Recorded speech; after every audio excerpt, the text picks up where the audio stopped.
Hello everyone! Ngayong araw magluluto tayo ng isang napakasarap na menu. Patok na ulam ito tuwing malamig at syempre lalong-lalo ngayon na tag-ulan. Ayan, syempre rainy season na tayo kaya kailangan natin magsabaw at syempre isa sa putahin natin niluto ngayon ay ang munggo, ginisang munggo na may halong balat ng baka. Syempre pinakuluan muna natin, pinalambot natin yung ating munggo at kasama na ang balat ng baka. Pero ano ang pinaka-the best na sahog nito? Syempre, dahil season nga ng tag-ulan, marami rin lumalabas na mga kabote, na mga ligaw-ligaw dyan. Marami kang makikita, lalong-lalo na sa tirahan ni Little Flap, nanuno sa punso. Ayan, nabanggit na natin yung kabote sa nuno sa punso. Marami yan at masarap yan na ulamin. At isa yan sa sahog natin, pinaka-the best yan. Syempre, nabanggit din natin ang nuno sa punso. Syempre, yan na rin yung ating pang shout out sa mga marites na nakaantabay na walang ibang ginawa kahit umulan man, dahil nga ngayon baha, tag-ulan, nag-i-stay sila sa kanilang bahay-bahay pero hindi sila makatiis na hindi magmarites, kaya nagpupunta sila, nagkukumpulan sa YouTube. Ayan, syempre kapag nagkukumpulan yan, alam mo na sina-shout out nila ang mga marites, lalong-lalo na pinangungunahan niya ni Perky F.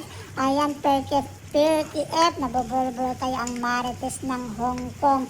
Hindi yan nahuhuli sa mga marites, sa mga chika minute, lalong-lalo na sa mga balita sa buong universe. Balita sa mga kakilala niya at katulad ng marites, yan tulad din ni Ate Josepina Adame Itin.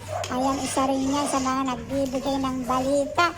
Isa rin yan sa araw-araw na hindi mapakali. Mas mabuti pang mag-YouTube. Ang sabi niya, mas mabuti pang mag-YouTube kaysa maligo at magbembang. Ayan, naging hobby na niya ang mag-YouTube sa umaga hanggang gabi bago matulog. At syempre, hindi na niya yan na yung ginawa niyang paraan para maaliw ang kanyang sarili at katawan dahil hindi na siya nakakabimbang. Speaking of bimbang, dahil tag-ulan nga marami ang nag-i-stay sa bahay, pero ito yung masaklap, hindi si tag-ulan na ngayon, maraming baha sa iba-ibang lugar pero hindi pa rin sila nababasa dahil nag-i-stay sila sa bahay. Ayan, wala silang bimbang, dry sila kahit tag-ulan at tuyot na tuyot ang kanilang katawan. Syempre, nangunguna rin niya si Viva Mascarados Vlog. Ayan, kasama niya si Eric Kid Story at si Manong Chituchi TV, ang damatans ng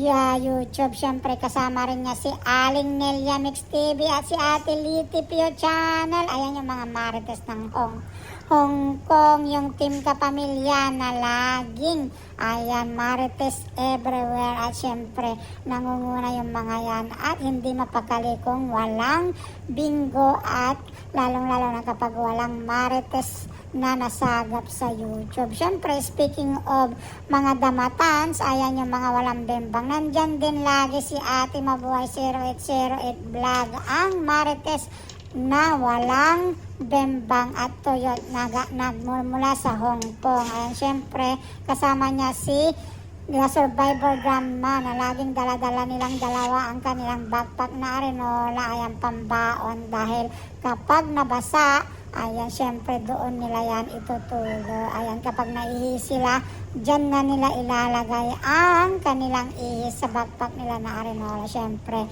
alam nyo na, damatans na sila. At syempre, bukod sa marites sila, naaaliw din yung mga yan sa kakagala. At syempre, pag sinabi mo namang marites na walang bimbang, nangunguna naman lagi kasi dyan ang mga Team Asbar. At syempre, nandyan din ang mga Team 69ers. At syempre, yung mga team may backpack na arenola. At syempre, kapag sinabi mong team may backpack na arenola, kasama rin nila lagi ang mga walang bembang na si Mercy Bembang, si Tita Jeans Dry, si Kuya Royce, na pauwi na sana all, makakadilig na at syempre mahuhugasan na at malilinis na ang kanyang okra tubo. Ayan, ilalabas na niya lahat ng katas ng kanyang katawan. At syempre, nandyan din naman lagi si Kaskasirang Mami na super dry na at si Ninang Elentis Vlog na super dry na rin. Kasama niya si Ate Lola Jotay na super dry na. Pero wag ka dahil mabait na ako. At syempre, nandyan din yung mga mabait kong mga friends sa outside world. Nandyan si Tita Katya Life in Lebanon, si Tita's Diary, at si Ate Lailani, si Rami Vlog, ang mga mababait kong friends sa outside world. Syempre, nandyan din si Ate Lingray Official at syempre si Ate Lorico. At si Bro Tony Mix Vlog at si Bro Charles Lamag. Siyempre kasama niya si Parikoy Official TV. Yan yung mga mababait nating friends sa outside world. Siyempre, pag walang bimbang at dry dahil tag-ulanan dyan na lagi rin nakaantabay ang ating friend na pa-hotel-hotel na lang si Tita Luz Dutado. Get out. Ayan, walang kagana-gana sa pagsayaw at pag-get out dahil napariwarang sex bomb dancer. Kasama niya si Tita Lutzi B. Ayan mga katropa, hindi ko na in-explain sa inyo kung paano magluto dahil marunong naman kayo magbasa at hindi naman kayo nakikinig sa akin. Ang inuuna nyo ang magmarites sa mga katulad nyong walang bembang at mga marites na super dry na dyan. Siyempre alam na alam ko naman yan, kaya hinahayaan ko na lang kayo.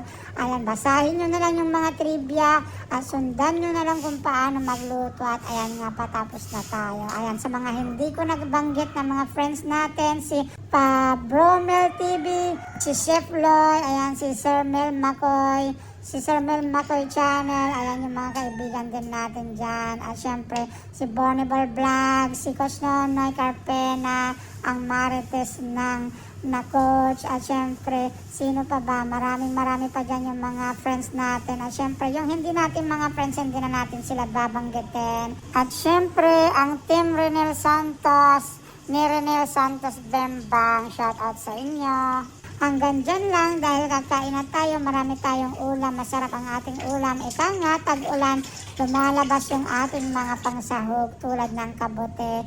Ayan, makikita mo sila sa, syempre yung tirahan ni Little Flap, nanuno sa punso, makikita mo marami yan. Pero mag-ingat ka, baka ikaw ay manuno sa punso at lumaki ng lumaki ang iyong bibig.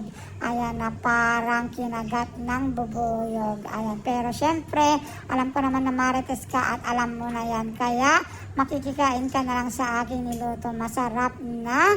Ayan, syempre sabaw at syempre ginisang munggo with balat ng baka. At syempre, ang pinaka-the best na sahog niyan ay ang kabote. Ayan. Ito yung mga namimiss natin na kainin at lutuin kapag tayo ay nasa probinsya. Itong kabuting na to mga katropa, tinatawag nilang uong sa mga taga-Pangasinense, taga-Pangasinan. Nakikita yan tuwing tag-ulan, lalong-lalo na kapag may mga kulog, kidlat, at maraming variety of klase ang ganitong kabote, pero masarap kainin. Ayan, kaya maraming salamat. Bye-bye, mga chuchup. Ciao, ciao. See you everyone.